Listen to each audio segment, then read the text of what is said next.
ot bo'lib kishlaydi. Eshak bir-biriga qattiq ishlaydi.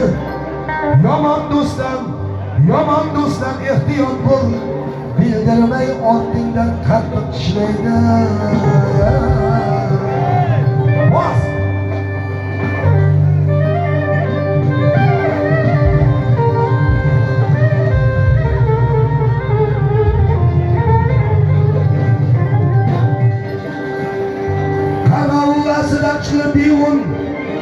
Qarg'avu aslida kuchli bemon, bulbulga qaragan bulbulman deydi.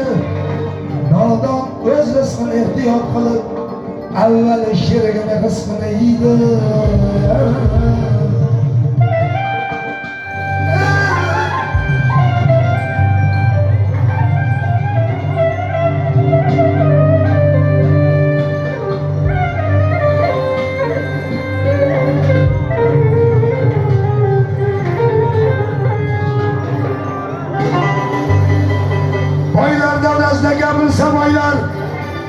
Boylar davrasida gapirsa boylar, ma'qul